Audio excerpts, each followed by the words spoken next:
ہے کہ سفر حج ہی ایک آپ کو اپنے زندگی کے آخری سفر کی یاد دلاتا ہے.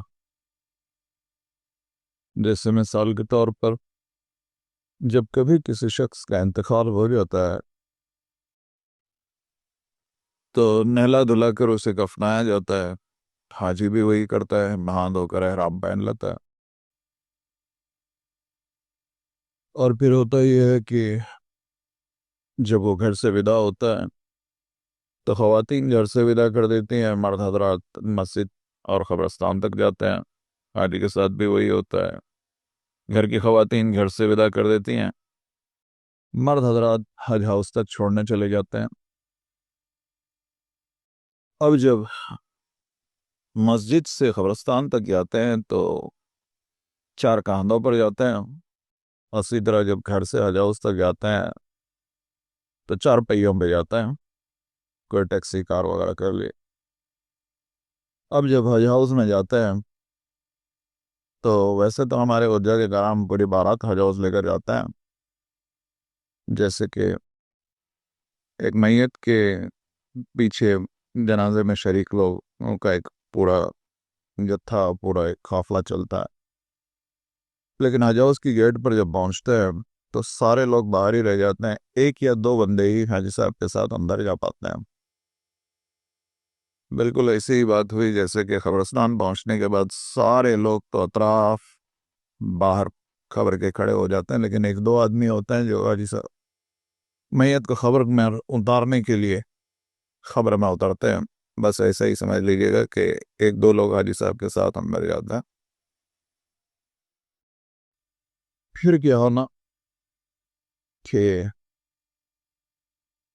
میت کا جیسے آخری سفر شروع ہوتا ہے، حاجی صاحب کا بھی ویسے حج کا سفر شروع ہوتا ہے اور وہ اپنے حالت احرام میں سفر حج پر روانہ ہو جاتا ہے.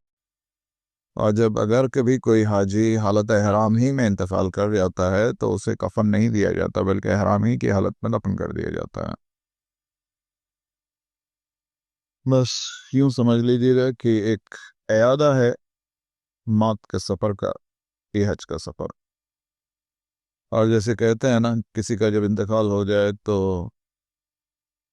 انہوں نے دائی اجل کو لبیک کہا، بس حاجی بھی یوں ہی لبیک پڑھتا ہوا اللہ کے گھر حاضر ہوتا ہے، اور مرنے والا بھی دائی اجل کو لبیک کہہ کر اپنے اللہ کے حضور حاضر ہو جاتا ہے.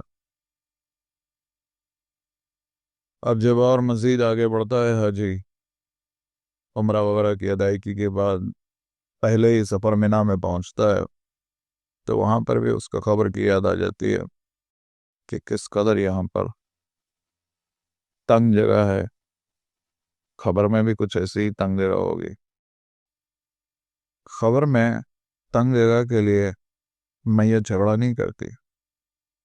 حاجی کو بھی چاہیے کہ مینا میں تنگ جگہ کے لیے شکوہ گلہ یا جھگڑا نہ کرے. میت خبر سے اپنی سیلفی لے کر اپنے رشتہ داروں کو، دوست احباب کو نہیں بھیجا کرتی. حاجی صاحب کو بھی چاہیے کہ اپنے سیلفی وغیرہ بار بار لے کر اپنے دوست احباب، رشتہ دار اور گھر والوں کو نہ بھیجا کرے. بس یہ بھی سفر یوں سمجھ لیجیے گا کہ آپ کو ہر پل موت کی یاد دلاتا ہے.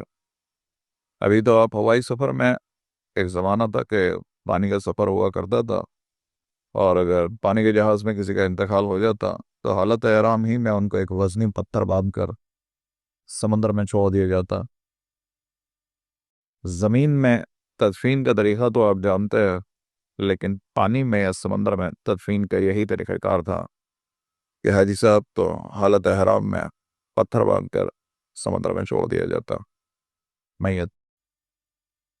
تو اس طرح سے انتہائی ادب و احترام، انتہائی رفقت انگیزی، انتہائی دل سوزی، انتہائی جگرکاری کا یہ سفر ہے. انتہائی جو بندہ نیک ہوتا ہے وہ بس خوشی خوشی چل پڑتا ہے اپنے مالک سے ملنا. ویسے ہی حاجی بھی خوشی خوشی چل پڑتا ہے، چونکہ میت میں بھی رونا دھونا بہت ہوتا ہے، فرق اتنا ہوتا ہے کہ وہاں پر دوست احباب رشتہ دار رو رہے ہوتے ہیں، یہاں حاجی صاحب خود ہی رو رہے ہوتے ہیں۔